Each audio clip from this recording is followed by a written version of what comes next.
Hello everyone, welcome to CPK Social Science classes. So students, today we'll discuss about limitations of per capita income. Students, मैंने last वाले lecture में आपको पर capita income के बारे में बताया था और ये बताया था कि पर कैपिटा इनकम को हम कैसे फाइंड आउट करते हैं।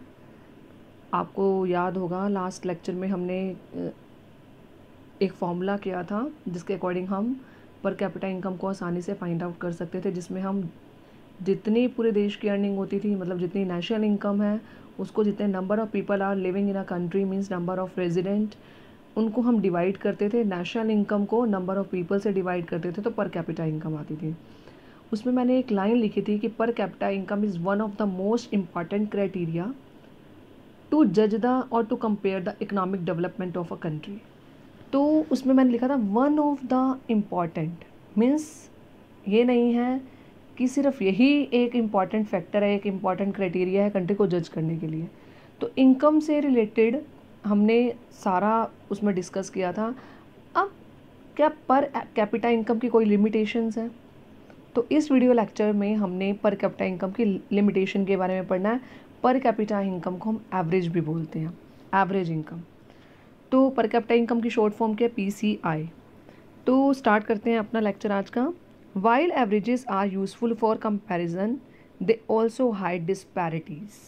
मीन्स इस लाइन का मीनिंग मैं आपको क्लियर कर देती हूँ कि एवरेजेस को हम यूज़ करते हैं, मतलब पर कैपिटा इनकम होगी, average is the same thing, उसको हम कंपैरिजन के लिए यूज़ करते हैं। जैसे मैंने आपको लास्ट लेक्चर में बताया था कि मेरे फ्रेंड हैं, एक की इनकम 2 लाख है और एक की इनकम 1 लाख है।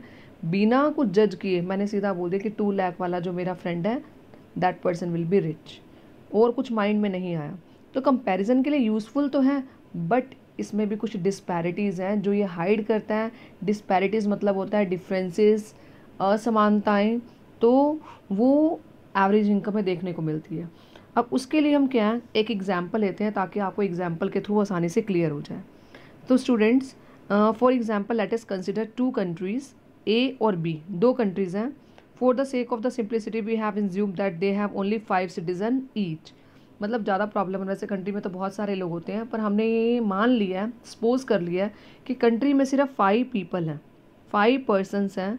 तो आप देखिए country A and country B, comparison के लिए अगर हम करें तो कंट्री A में 5 पर्सन है, 1 2 3 4 5।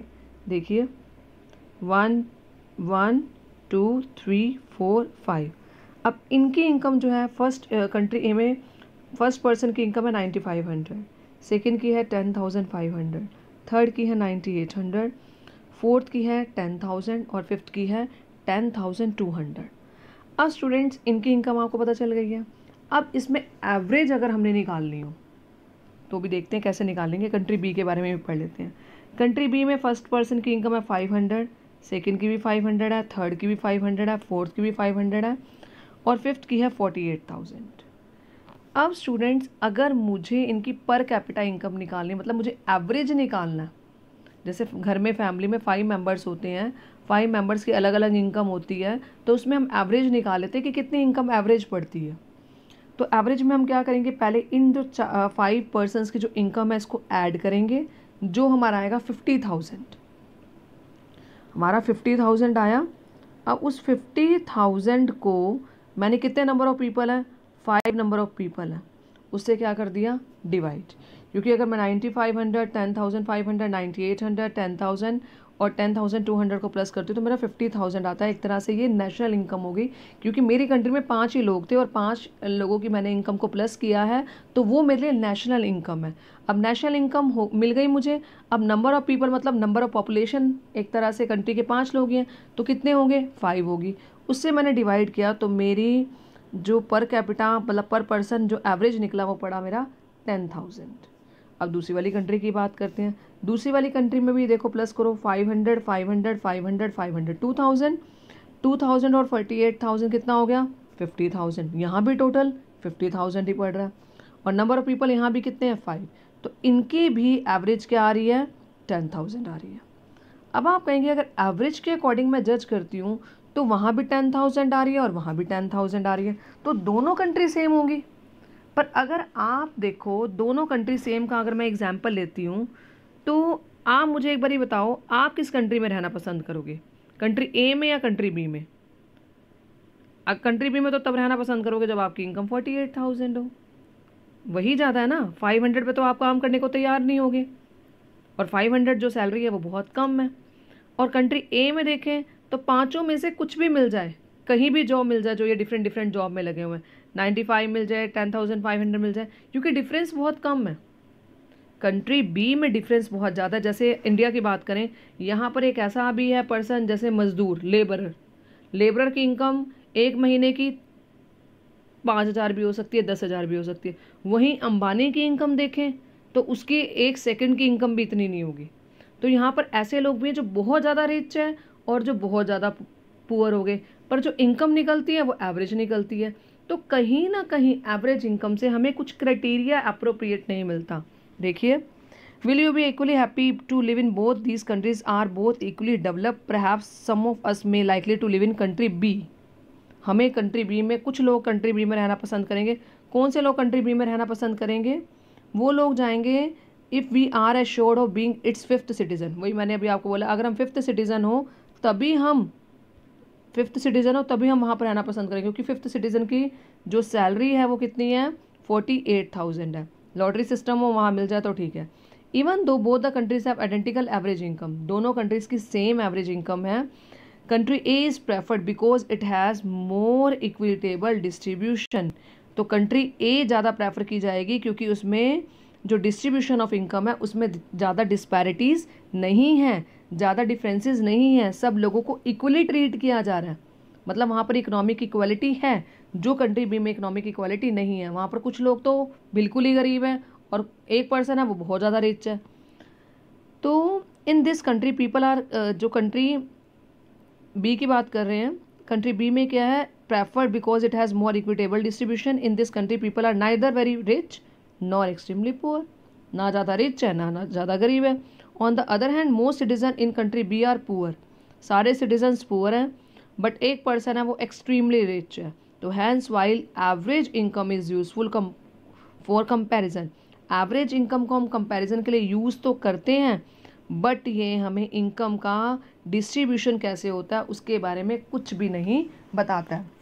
जैसे कुछ कंट्रीज़ देखो हमारी रिच हैं, वो the country of the middle east may have very high पर कैपिटा इनकम। जो मिडल ईस्ट की कंट्रीज़ हैं उनकी जो पर कैपिटा इनकम है वो बहुत ज़्यादा, ठीक है, पर कैपिटा इनकम बहुत ज़्यादा है, बट कहीं ना कहीं वहाँ पर, क्योंकि इनकम वहाँ पर क्यों ज़्यादा है? क्योंकि उनको रिवेन्यूज़ मिलता है क्रूड ऑयल से, बट वो कंट्रीज़ रिच डेवलप कंट्री में नहीं आती है, क्योंकि वहाँ पर कैपिटा इनकम तो बहुत ज़्यादा है, बट कुछ और फैक्टर्स हैं जो वहाँ पर कम है।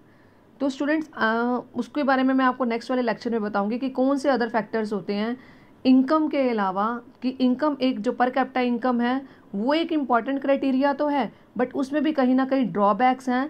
इनकम सिर्फ इनकम को लेके चलती है, बाकी जो जितने भी दूसरे एक्सपेक्ट्स हैं, जैसे मैंने कहीं जॉब करनी है, इनकम मेरे लिए इंपॉर्टेंट है, नो डाउट, पर उसके लिए मुझे वहाँ की सराउंडिंग देखनी है, मुझे वहाँ का एटमॉस्फेयर देखना है, वहाँ पर मैंने सिक्योरिटी देखनी है, इक्वल ट्रीटमेंट मिल रहा है लोगों को या नहीं मिल रहा है, पीस है या नहीं है, शांति है वहाँ काम करके या नहीं। तो मेरे लिए वो बाकी फैक्टर्स भी इम्पॉर्टेंट हैं, इनकम है नो डाउट। तो स्टूडेंट्स, अगर आपके पास एक क्वेश्चन आता है income is the important criteria to measure the development of the country, you will say yes, income important है, बट आ जाएगा ओनली इनकम, तो वहाँ पर आपका आंसर ओनली इनकम वर्ड आ जाता है, only income is the important criteria.